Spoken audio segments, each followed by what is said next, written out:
Este video incluye discusiones sobre crímenes graves, lo que puede afectar a ciertos espectadores y quería que lo supieran desde un inicio. Pero creo que es necesario hablar en detalle sobre estos crímenes por motivos que ustedes ya entenderán. En el pequeño pueblo de Visalia, California, a mediados de los 70, surgió uno de los criminales más prolíficos del estado. Solía entrar a casas ajenas y robar objetos pequeños, como dinero, monedas o joyas. Se le llamó el saqueador de Visalia. Pero pronto sus crímenes se agravaron. 6 meses después, en 1976, se mudó a Sacramento. Durante los siguientes 3 años, se movió por el norte de California, cometiendo numerosos delitos sexuales, más de 50 delitos. Allí se le llamó el violador de la zona este. La policía recomienda cerrar bien nuestras casas. Es posible que el infame violador de la zona este siga en el pueblo. Y luego, en 1979, se mudó al sur de California, y es en Santa Bárbara donde comienza a asesinar. Se le apodó ahí como el acosador nocturno original. Se le conoció como el violador de la zona este y el acosador nocturno original. Sus crímenes brutales se extendieron sobre numerosos condados de California entre 1976 y 1986. La policía creía que todos esos crímenes habían sido cometidos por la misma persona, hoy conocida como el asesino de Golden State. ¿Cómo se supo que fueron cometidos por la misma persona? Los investigadores consideraron el MO. El modus operandi es básicamente la forma de cometer un delito. Tenía algún tipo de máscara o capucha, pantalones cortos y una sudadera. El asesino de Golden State tenía un modus operandi muy particular. Lo que hacía era entrar con un arma a una casa, con una mujer y un hombre.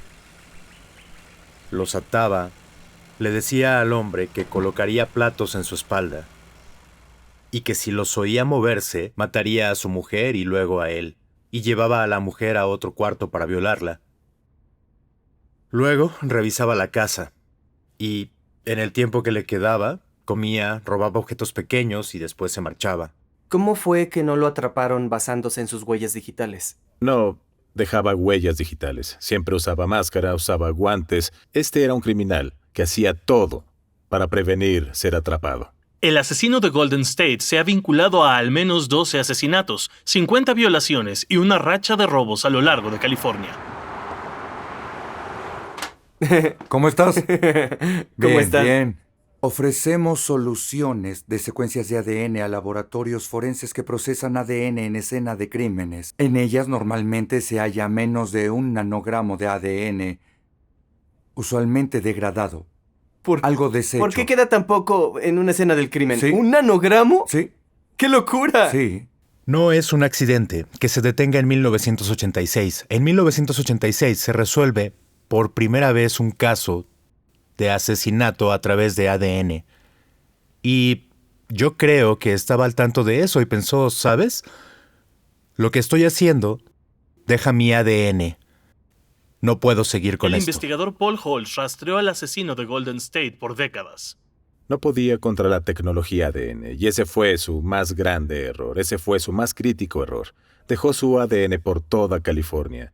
Y en 3 de los casos había pruebas de testeo de abuso. De allí obtuve el ADN del asesino de Golden State en el norte de California. Pero tener el ADN de un asesino desconocido no era suficiente. Debían vincularlo con una muestra conocida. En 1990, el FBI comenzó a trabajar en lo que sería una base nacional de datos genéticos. Almacena perfiles de ADN de criminales sentenciados y posibles sospechosos. Se le conoce como el Sistema Índice de ADN Combinado, o CODIS por sus siglas en inglés. En cada una de tus células hay 23 pares de cromosomas, uno de tu madre y uno de tu padre. En ciertos puntos de algunos cromosomas hay pequeñas secciones de ADN que se repiten, como AATG, AATG, AATG, etc. Estas son repeticiones tándem cortas o STRs. Diferentes personas tienen diferente cantidad de repeticiones. Los laboratorios forenses crean perfiles de STRs al contar la cantidad de repeticiones en cada lugar. Inicialmente había solo 13 secciones en el ADN donde se contaban las STRs, pero en 2017 se expandieron a 20.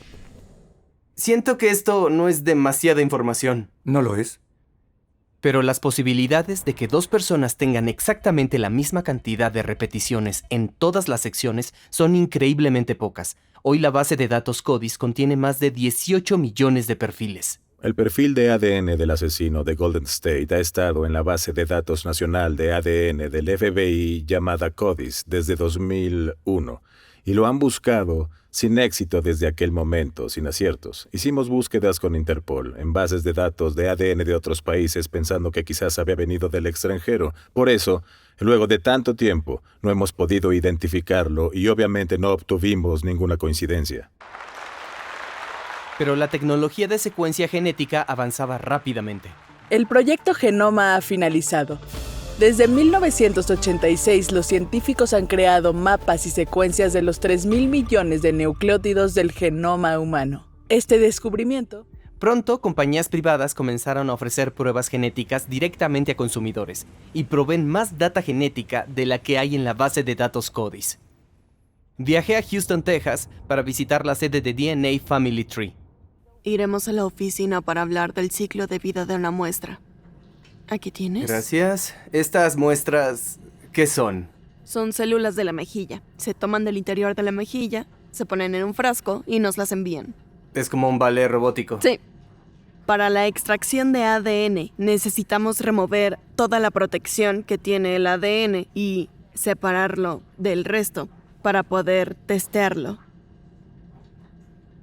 En vez de observar 20 secciones de tu ADN, estas pruebas examinan de 700 a 800,000. El examen de hallazgo de familia se basa en lo que llamamos microdespliegue. Así es como se ve. Cada uno de los casilleros es un individuo. Podemos colocar 24 individuos aquí. Y dentro de cada casillero hay casi 700,000 posiciones de tu ADN que medimos y de las que obtenemos información. ¿710,000? Sí, las llamamos SNPs. Espera, ¿esas son 710,000 bases individuales como ATGC? Sí. Para cada persona puedes medir 24 en cada placa. Correcto. El genoma humano posee 3,000 millones de bases. Todas las personas compartimos el 99% de nuestro ADN. Lo que significa que en promedio solo 3 millones de bases difieren de persona a persona. Estos cambios en letras individuales se conocen como polimorfismo de nucleótido único, SNPs por sus siglas en inglés. Entonces, ¿hay ahí un conjunto de pequeños trozos de ADN? Sí, lo que tenemos es un pequeño trozo de ADN que es específico de un SNP. Es una posición en el genoma donde sabemos que puede haber diferencia. Bien. ¿Hay algún ejemplo de un simple SNP que aporte algún rasgo? Los ojos azules son un cambio de base. ¿De verdad? ¿Sí? Entonces, ¿toda persona con ojos azules tiene Claro. el mismo cambio de letra? Puedes ver que está comenzando a escanear el primer casillero. Los resultados de tus 710,000 SNPs pueden informarte sobre tu ascendencia geográfica, posibles problemas de salud, pero también cuantifican cuán relacionado estás con alguien. La genética en tener un hijo es como unir dos mazos de cartas. El mazo resultante compartirá la mitad de sus cartas con cada padre, y habrá largas secuencias de cartas que sean idénticas a secuencias de cada padre. Ahora, si este mazo tiene un hijo, entonces su descendencia compartirá solo un cuarto de sus cartas con cada abuelo. Y las secciones de cartas idénticas serán más cortas. Así es como funciona el ADN. Mientras más relacionado estés con alguien, más ADN compartes, y más largos son los bloques idénticos de ADN. Pero para comparar el ADN de dos personas, no necesitas leer cada letra. Los SNPs están repartidos por el ADN cada aproximadamente 2,000 bases. Si haya secciones largas donde las SNPs coinciden, seguramente el ADN intermedio también lo haga. Al comparar cientos de miles de SNPs en el ADN, puedes ver dónde estos bloques idénticos comienzan y terminan, y cuánto del ADN se comparte. Las partes pintadas de azul son donde yo comparto ADN. ¿Con tu padre? Con mi padre. Y es exactamente lo que esperarías, porque debería compartir ADN por doquier con él, porque tengo el 50% de su ADN.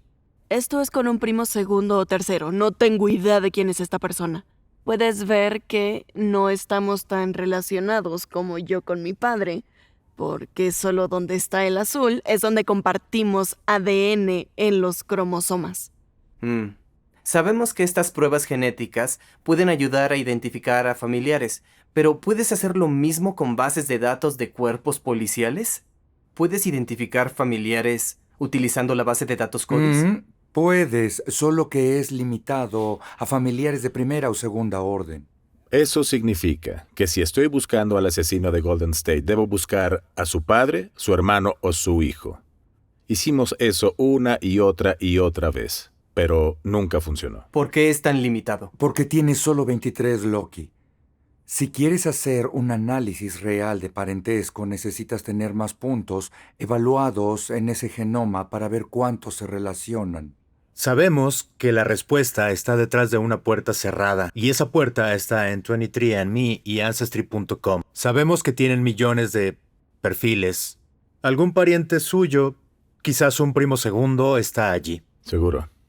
Y fue difícil lidiar con eso, con que la respuesta esté allí, detrás de una puerta. Los cuerpos policiales no tienen permitido acceder a las bases de datos de 23andMe y Ancestry.com, pero afortunadamente para los investigadores había una alternativa. El sitio independiente llamado JetMatch permite a las personas conectarse con sus familiares. Puedes subir tu información de cualquiera de las compañías de testeo genético y buscar coincidencias. Cuando buscamos inicialmente en la base de datos GetMatch, obtuvimos coincidencias con primos terceros, que compartían como mucho un 1% del ADN. Es muy poco ADN compartido. Pero sí es un punto de comienzo.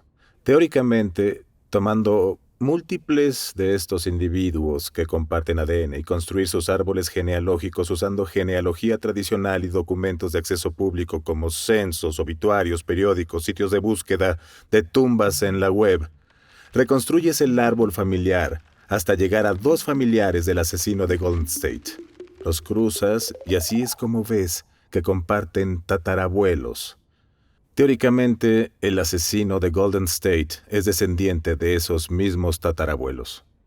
Una vez que identifico al pariente común, debo identificar a cada descendiente de esos tatarabuelos, lo que se convierte en un enorme proceso. Las familias en 1840 tenían normalmente 15 hijos. Debes identificar a cada uno de ellos y luego a todos sus hijos. Así que ahora tenemos este árbol familiar que crece exponencialmente. ¿Cuán ancho fue ese árbol? Creo que tuvimos más de 1000 individuos en él.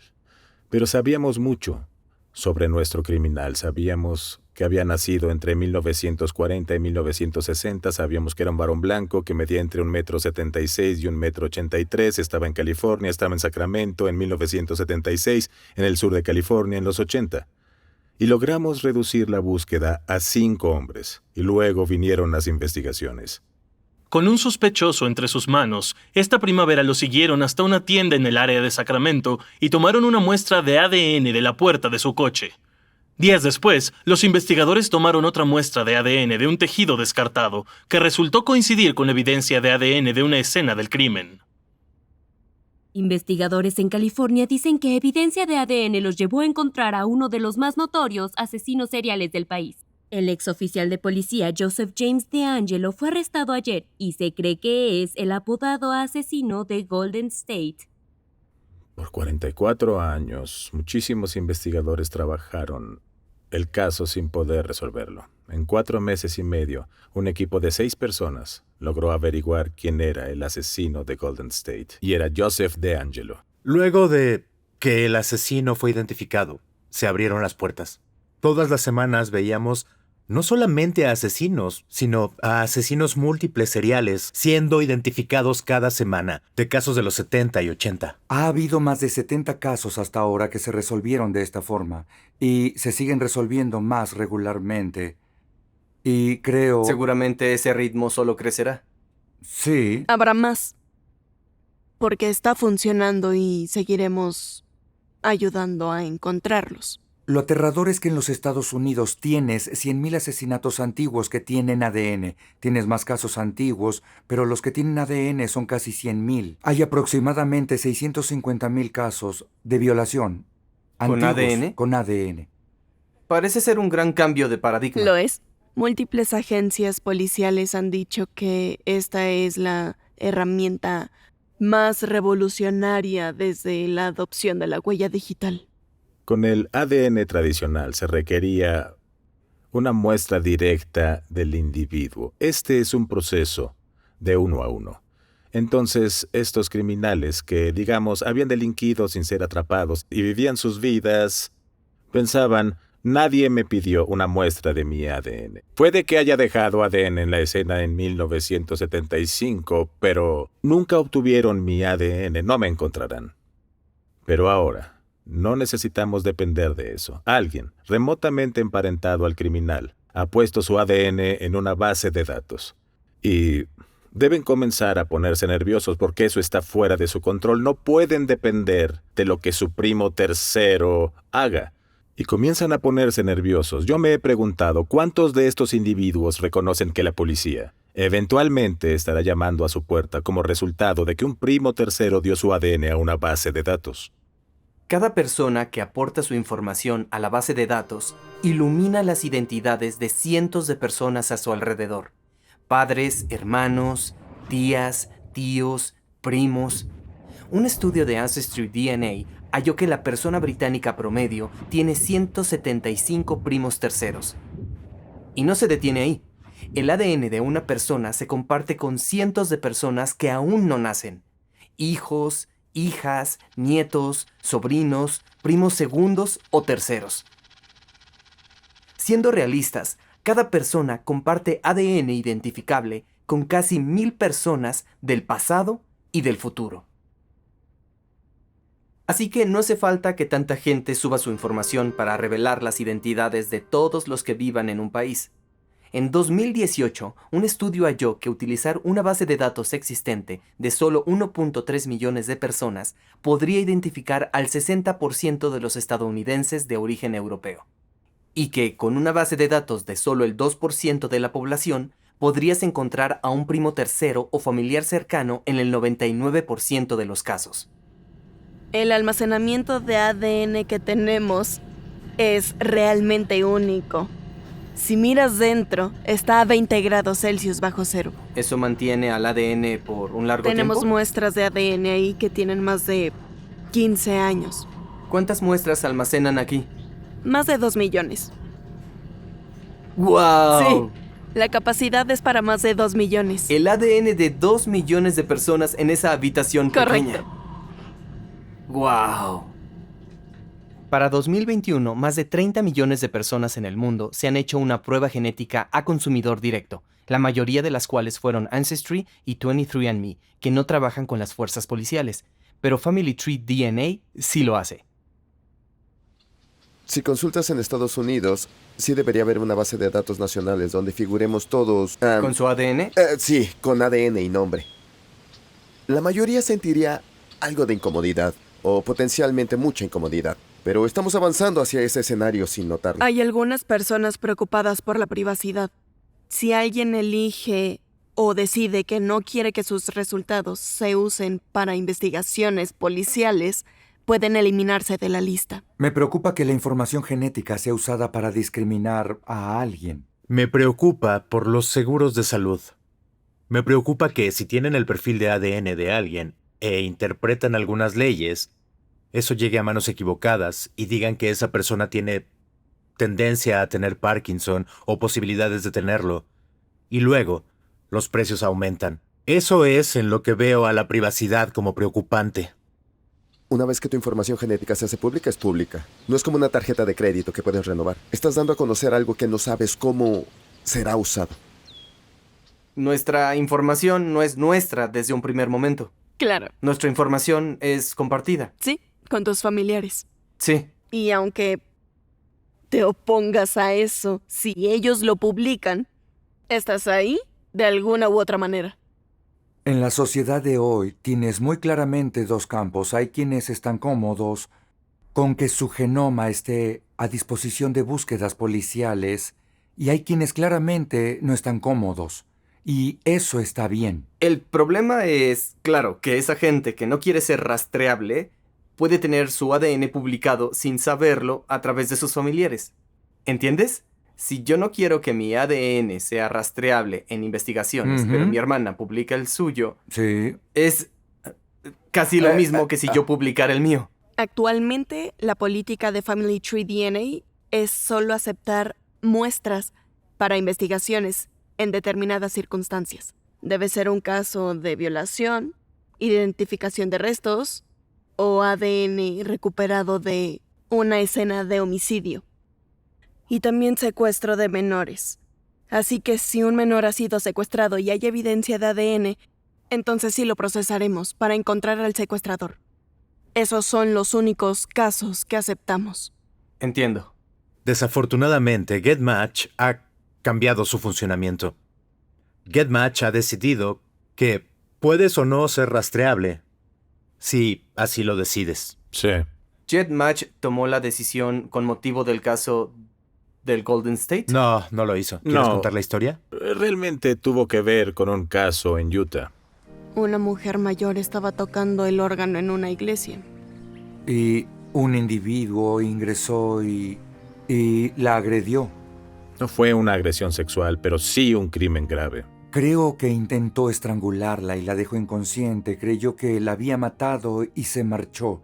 Lo que creo es que la policía se acercó a GetMatch porque temían que cometiera otros crímenes.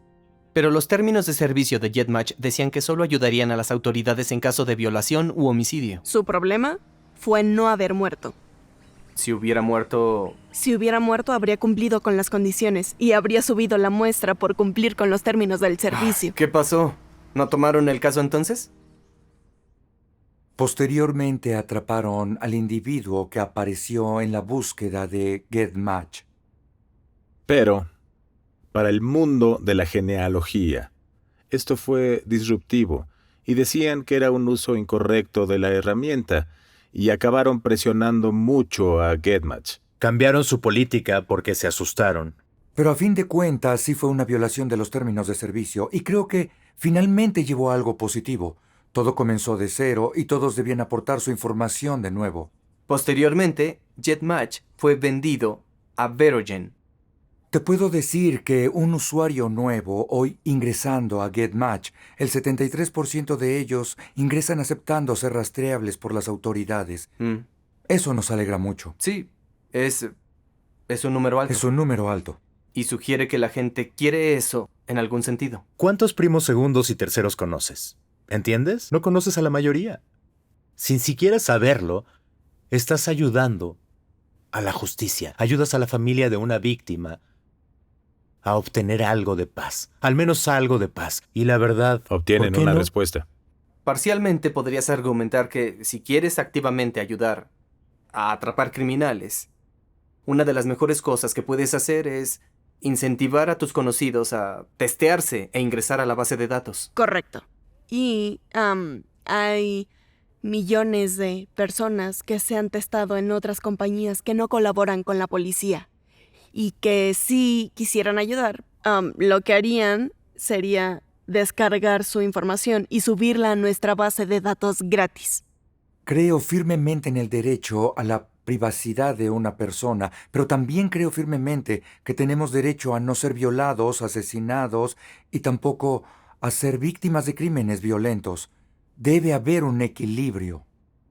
En esa balanza, me robaron mi privacidad por un primo tercero que fue identificado versus una madre hablando del asesino de su hija, esa balanza está claramente así. Estamos en un punto donde de muchas maneras la tecnología es mayor que las leyes existentes. Genuinamente creo que al final todas estas herramientas y todas estas preocupaciones probablemente acabarán frente a la Suprema Corte y habrá una decisión. Mi mensaje es que si tomaran una decisión, si habrá leyes que restrinjan el accionar de las investigaciones, cerciórense de tomar una decisión formada y de no estar asumiendo lo que es en base a qué es ADN, genética, policías, porque realmente no es lo que creen. Debo mantener felices a algunos millones de personas para poder acceder a sus identidades, en cierto sentido. En cierto sentido. De millones, de cientos de millones de personas. Claro. Claro. Y es una muestra bastante selectiva. Estas son personas que tienen voluntad de aportar información para encontrar a sus ancestros. Sí. Puede haber muchos otros que activamente quieran su privacidad, pero no tienen poder en la decisión de si serán rastreables a través de otras personas. Exacto. Esa es tu decisión, creo que... La decisión que no es tuya. No es tuya esa decisión, pero es también una decisión como sociedad de cuál es el equilibrio. Creo que siempre habrá ganadores y perdedores, y no uso perdedores en un sentido negativo, pero en una decisión, al fin y al cabo, tienes que equilibrar la seguridad pública y la privacidad pública. ¿Es bueno DuckDuckGo? Yo lo uso. Soy algo paranoica. Se supone que no te rastrea tanto. Entonces, ya sabes.